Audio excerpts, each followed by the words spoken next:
Reading Jesus 4강 레위기. 레위기에 들어가며. 레위기는 성경 통독을 하려는 우리의 의지를 무너뜨리기로 유명한 책입니다. 구약의 제사, 레위인의 규례, 부정 규례 등 오늘날을 살아가는 우리와 관련 없어 보이는 내용이 가득하기 때문입니다. 그러나 제사 제도나 규례 안에 담긴 풍성한 의미를 알게 된다면 회복으로 이끄시는 하나님의 은혜에 감격하며 레위기를 읽을 수 있습니다.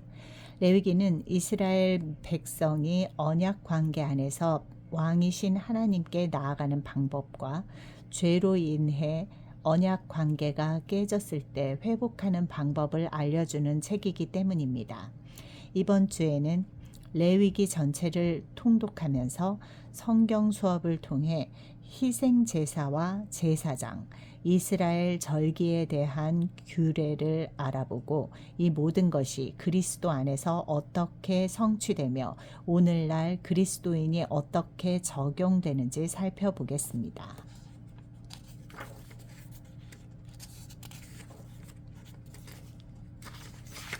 성경 수업.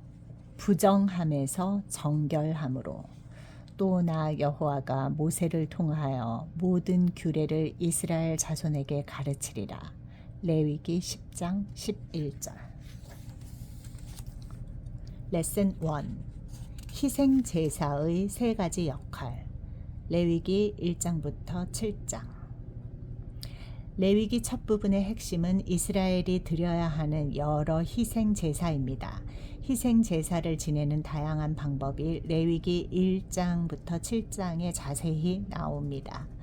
구약 성경의 제사는 기본적으로 세 가지 역할을 했습니다. 각각의 역할은 왕이신 하나님과 그 백성의 관계와 깊은 관련이 있습니다.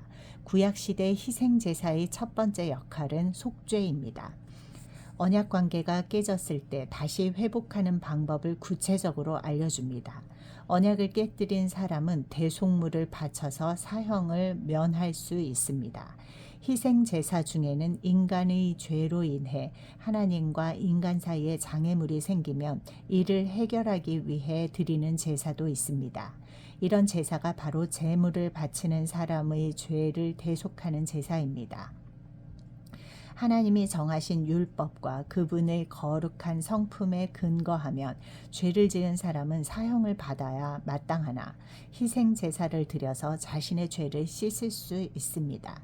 이러한 속죄에 초점을 둔 제사가 레위기 1장에 나오는 번제 또는 전번제입니다. 구약시대 희생제사의 두 번째 역할은 예물입니다. 고대 근동에서는 왕의 주권을 인정하는 방법으로 해마다 예물을 바쳤습니다. 레위기에 나오는 희생 제사 중에도 하나님의 주권을 인정한다는 의미에서 제물을 바치는 제사가 있었습니다. 이 같은 제사가 레위기 2장에 나오는 소제입니다. 소제를 뜻하는 히브리어는 왕에게 바치는 예물이라는 뜻으로도 쓰였습니다. 사무엘상 10장 27절. 예를 들어 사울을 왕으로 인정하기 싫었던 무리가 예물을 바치지 않았다고 나옵니다. 구약시대 희생제사의 세 번째 역할은 성찬입니다. 언약을 처음 맺거나 새롭게 할 때마다 마지막 의식은 항상 성찬이었습니다. 출애굽기 24장에서도 이스라엘의 장로들이 시내 산에 올라가 하나님께서 모세와 맺으신 언약을 인증한 다음에 함께 먹고 마시는 것으로 언약 체결 의식을 마무리합니다. 구약 시대 희생 제사도 하나님 앞에서 먹고 마시는 성찬 기능을 할 때가 있습니다. 성찬에 초점을 둔 제사로는 레위기 3장에 나오는 화목제가 있습니다. 화목제를 지낼 때는 제물의 기름만 불에 살라서 바칩니다. 나머지 부위는 제물을 바친 자에게 돌려주어 가족들이 다 함께 여호와 앞에서 먹고 마시도록 합니다. 지금까지 살펴본 세 가지 측면을 종합하면 구약 성경의 희생제사가 어떤 역할을 했는지를 파악할 수 있습니다. 이스라엘 민족은 희생제사를 통해 언약 관계 안에서 생겨난 불화를 치유하고 언약 관계에 따르는 의무를 이행하고 언약 관계로 인한 복을 누렸습니다. 레슨 2. 율법과 은혜의 중보자, 제사장의 역할. 다음으로 우리가 레위기에서 주목할 내용은 하나님께서 거룩하게 구별해 세우신 제사장입니다. 이스라엘의 제사장은 아무나 될 수 없었고 아론의 후손만이 가능했습니다.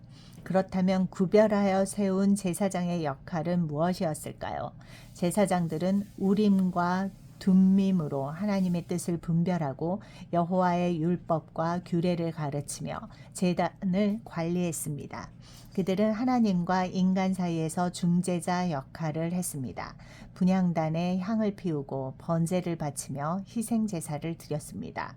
우리는 흔히 선지자가 하나님을 대변하여 그 말씀을 백성에게 전하고 제사장은 하나님 앞에 나아가 백성을 대변하는 역할을 한다고 알고 있습니다. 하지만 선지자도 제사장처럼 하나님 앞에 나아가 백성을 위해 탄원하기도 하고 제사장도 선지자 못지않게 하나님 뜻을 분별하며 율법을 가르치기도 했습니다. 여호와께서도 아론에게 너희는 나 주가 모세를 시켜 말한 모든 규례를 이스라엘 자손에게 가르쳐야 할 사람들이다. 레위기 10장 11절 라고 말씀하시면서 특히 정결 규례를 강조하셨습니다. 레위기 10장 10절. 그리고 제사장은 하나님과의 언약 관계가 깨졌을 때 그에 합당한 희생 제사를 드려서 언약 관계를 회복하는 역할을 담당합니다. 언약의 중보자인 제사장은 백성을 위해 하나님께 탄원하는 역할도 했습니다. 백성의 죄로 인해 하나님과 백성 사이에 생긴 장애물을 거두어 달라고 간청했습니다. 이런 역할을 하는 제사장은 그 자신도 하나님의 규례에 따라 정결해야 했습니다. 제사장에 관한 정결 규례를 상세히 기록한 것도 이 때문입니다. 레위기 21장. 제사장들은 이스라엘 백성에게 적용되는 율법보다 더 엄격한 기준을 요구받았습니다. 제사장이 입는 의복도 성막과 동일한 소재로 만들었는데 거룩하게 구별하여 왕이신 하나님께 속한 사람임을 강조하기 위해서였습니다. 또한 제사장들은 하나님의 거룩하심을 수호하고 성막과 성전을 지켰습니다. 이스라엘 민족이 광야 길을 가는 동안 레위인은 성소 가장 가까운 곳에 머물렀습니다. 그리고 제사장들은 장막을 옮길 때마다 언약궤를 지고 가는 역할을 담당했습니다. 또한 이스라엘 백성이 정결 규례를 지키도록 돌보았습니다. 나병이 의심되는 사람은 제사장에게 가서 자신을 보여야 했고 의복에 곰팡이가 생긴 사람들도 제사장을 찾아가 확인을 받아야 했습니다. 따라서 제사장은 이스라엘 공동체 안에서 율법과 은혜의 중보자였다고 할 수 있습니다. 하나님의 율법을 가르치고 정결 규례에 따라 거룩한 처소를 지키면서 율법의 중보자 역할을 했습니다.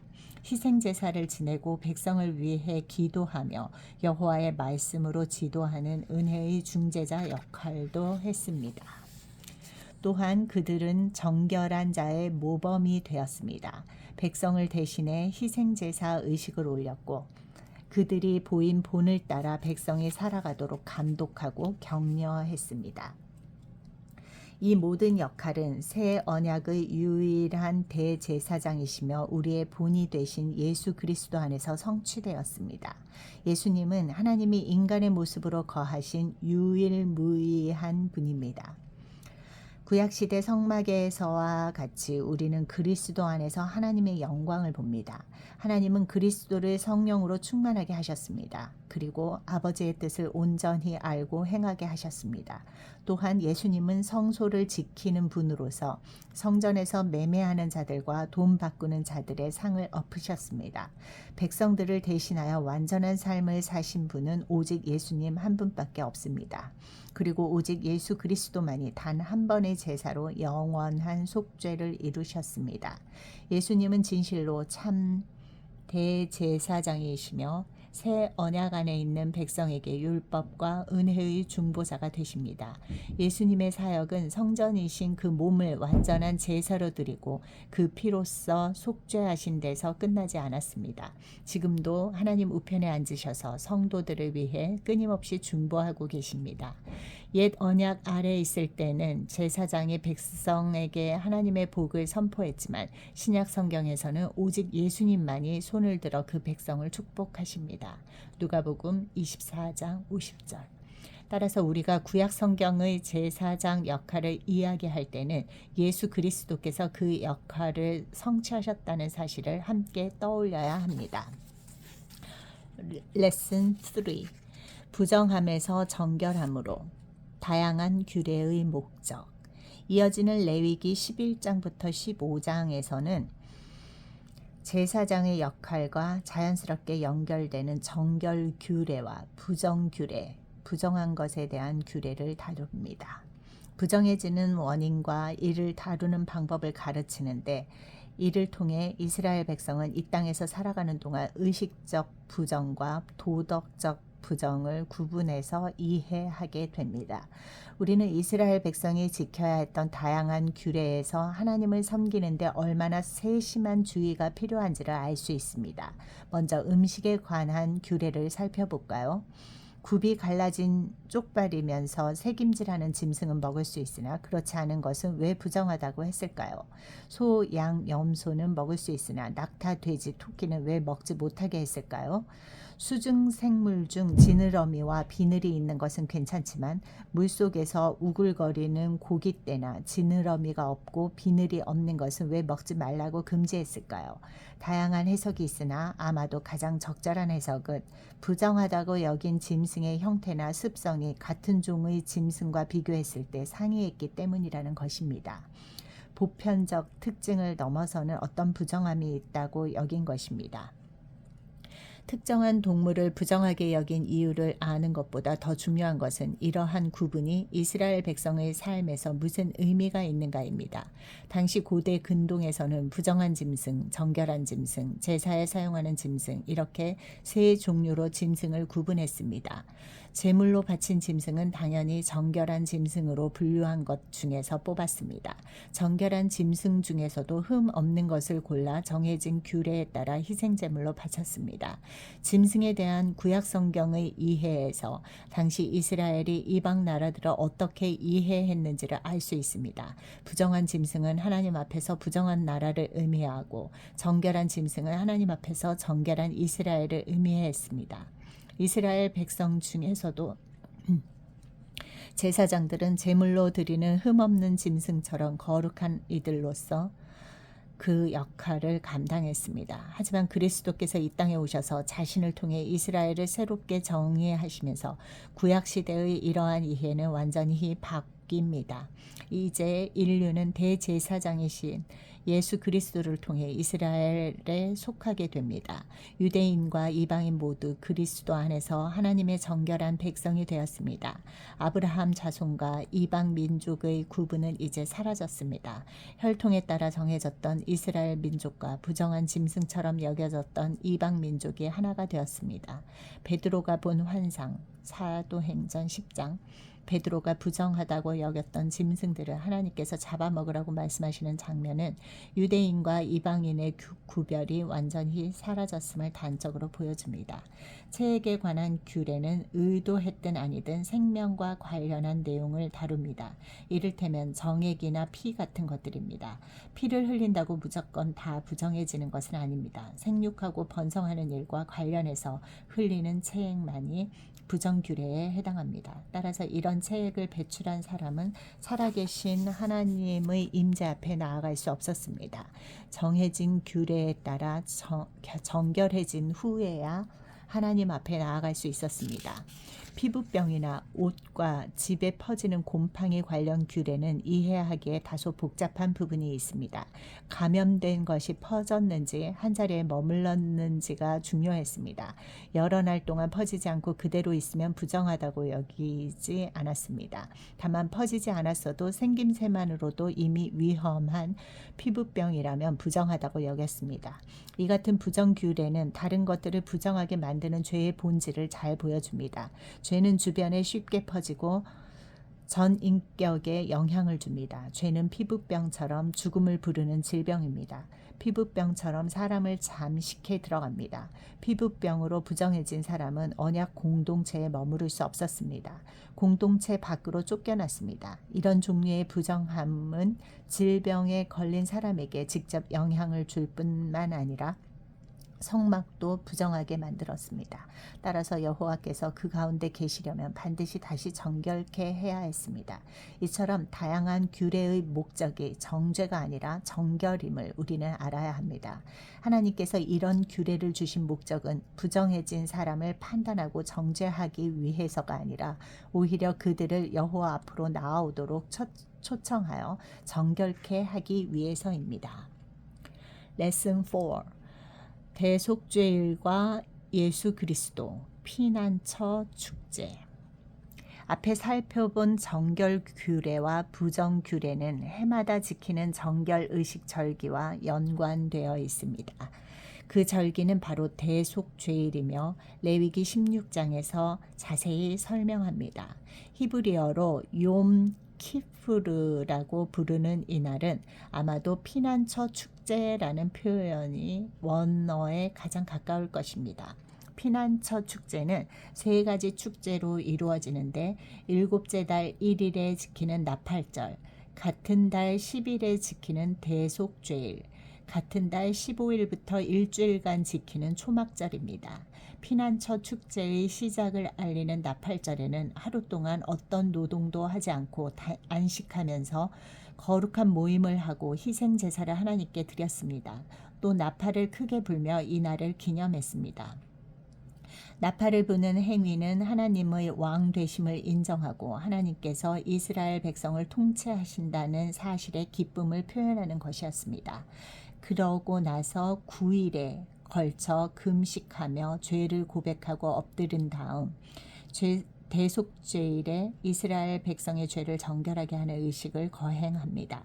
이 의식은 대제사장이 백성을 대표해 치릅니다. 대제사장은 가장 먼저 몸을 깨끗이 씻고 화려한 제사장 옷 대신에 하얀 세마포로 만든 종의 옷을 입습니다.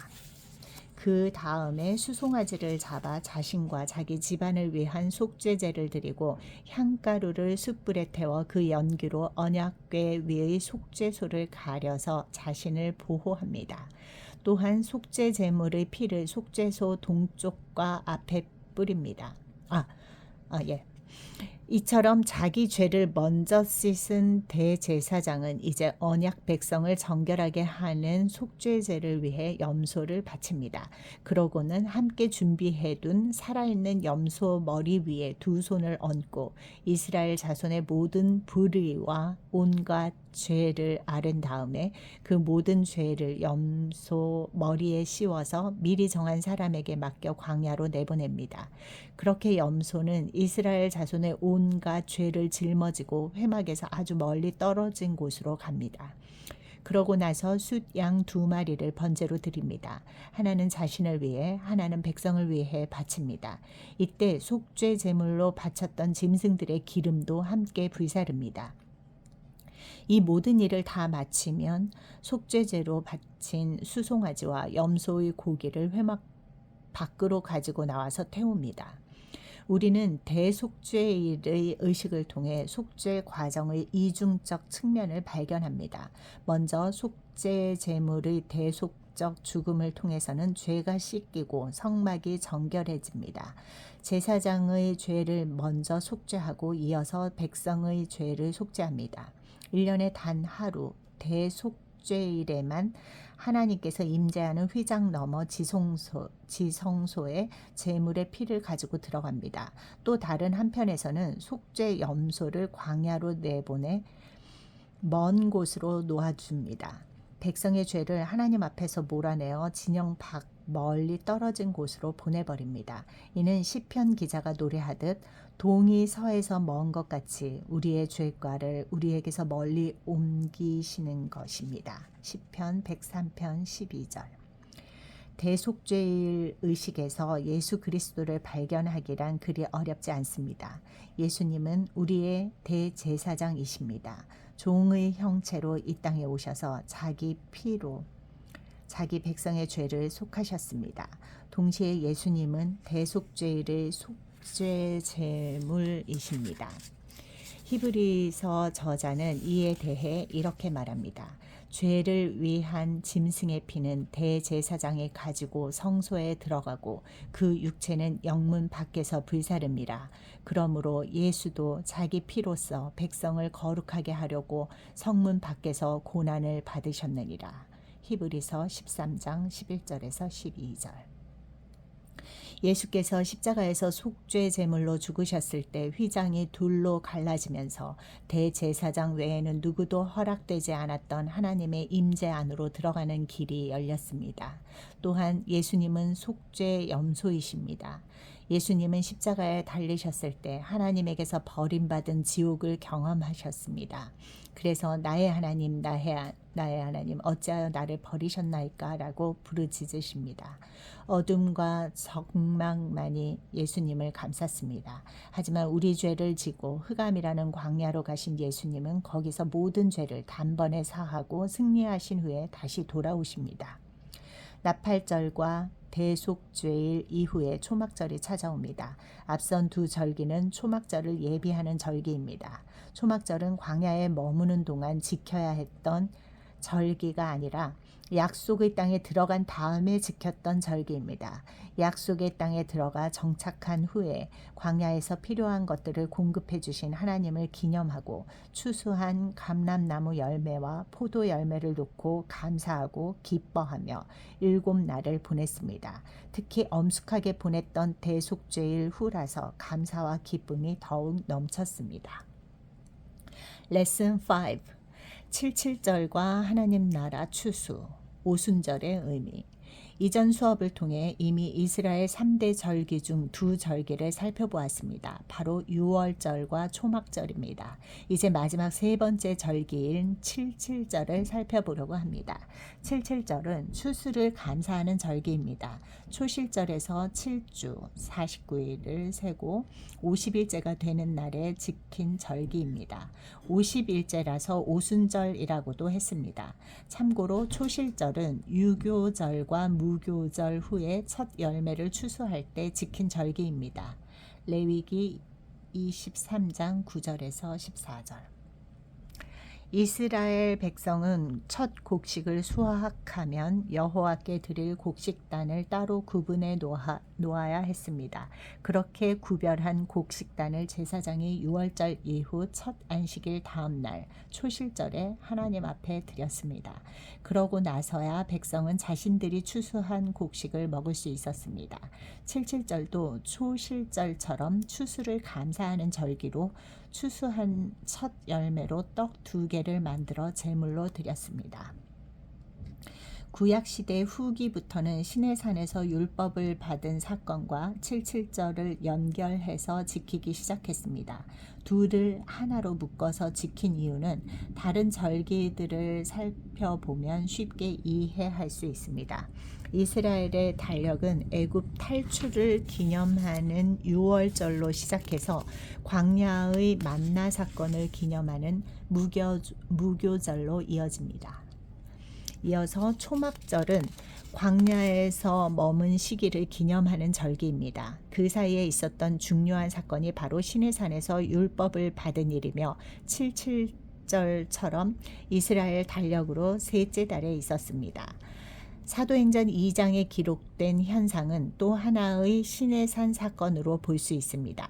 급하고 강한 바람 같은 소리가 들리고 불의 혀처럼 갈라지는 것이 보이더니 모인 사람들이 각기 다른 언어로 말합니다.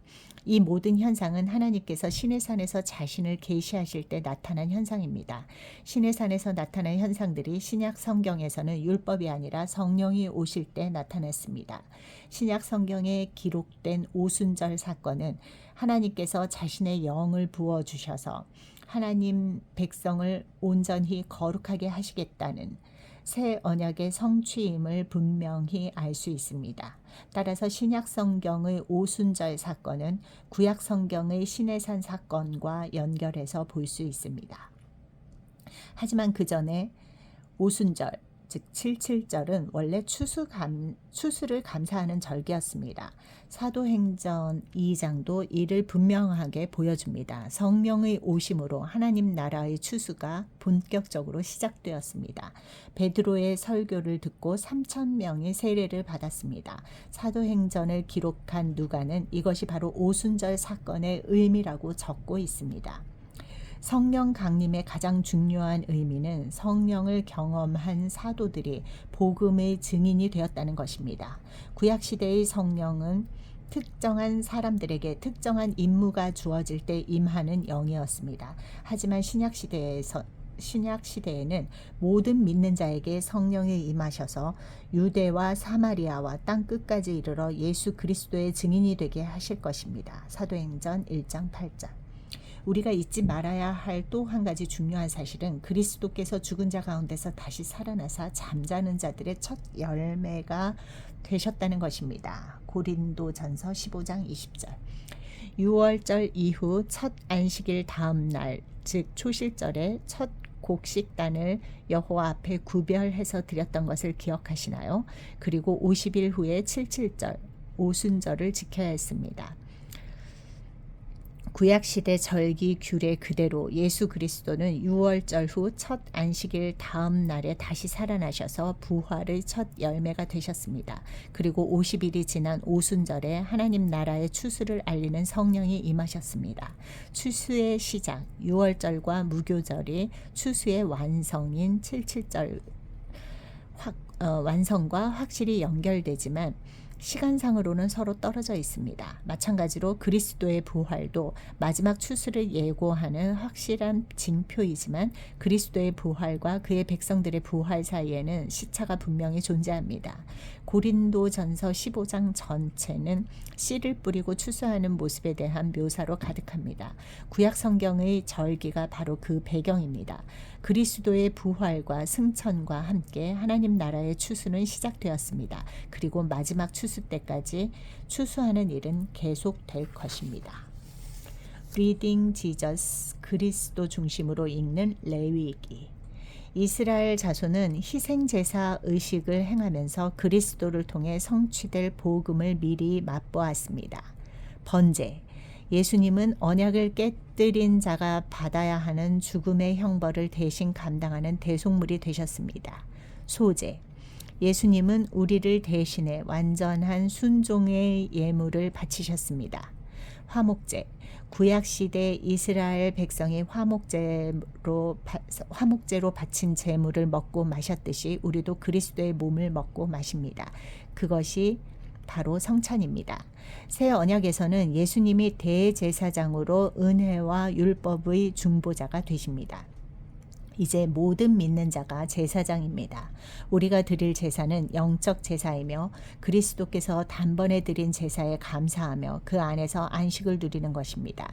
그러므로 우리는 예수로 말미암아 항상 찬송의 제사를 하나님께 드리자. 이는 그 이름을 증언하는 입술의 열매니라. 히브리서 13장 15절. 그리스도께서 행하신 일로 인해 하나님을 찬송할 때 우리는 새 언약의 제사장이 됩니다.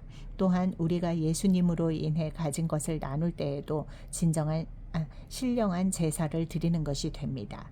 오직 선을 행함과 서로 나누어 주기를 잊지 말라. 하나님은 이 같은 제사를 기뻐하시느니라. 히브리서 13장 16절. 모든 믿는 자는 거룩한 제사장으로서 하나님을 찬양할 뿐 아니라 땀을 흘리는 섬김이 있어야 합니다. 우리는 자신에게 속한 자가 아니라 그리스도께서 값주고 사신 자들이기 때문입니다. 3부 성경 나눔. 레위기 한눈에 보기.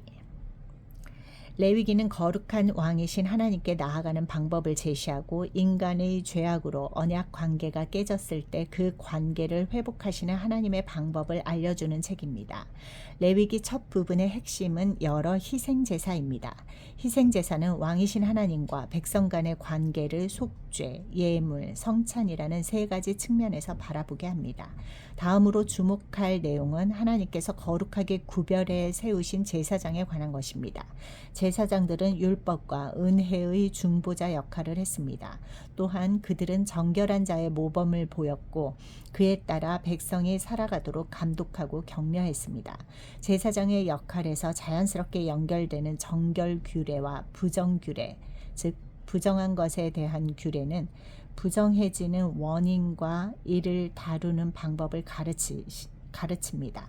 하나님께서 이런 규례를 주신 목적은 부정해진 사람을 판단하고 정죄하기 위해서가 아니라 오히려 그들을 여호와 앞으로 나오도록 초청하여 정결케 하기 위해서입니다. 피난 첫 축제로도 불리는 이 절기는 하나님의 왕되심을 인정하는 나팔절, 대제사장이 대표로 이스라엘 백성의 죄를 위한 정결 의식을 거행하는 대속죄일, 광야에서 필요를 공급해 주신 하나님을 기념하는 초막절로 이루어져 있습니다. 마지막으로 유월절, 초막절과 함께 이스라엘의 3대 절기인 칠칠절, 즉 오순절은 추수를 감사하는 절기로 초실절 이후 50일째 되는 날에 지킨 절기입니다. 유교절과 무교절이 지나고 첫 열매를 추수할 때 지내는 절기가 초실절입니다. 수확한 첫 열매를 따로 구별하여 6월절 이후 첫 안식일 다음 날에 하나님 앞에 드렸습니다.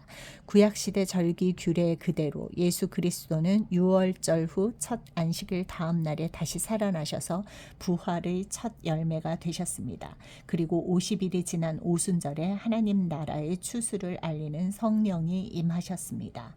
구약 성경의 절기를 배경으로 이후에 부활의 첫 열매가 되시는 그리스도를 볼 수 있습니다.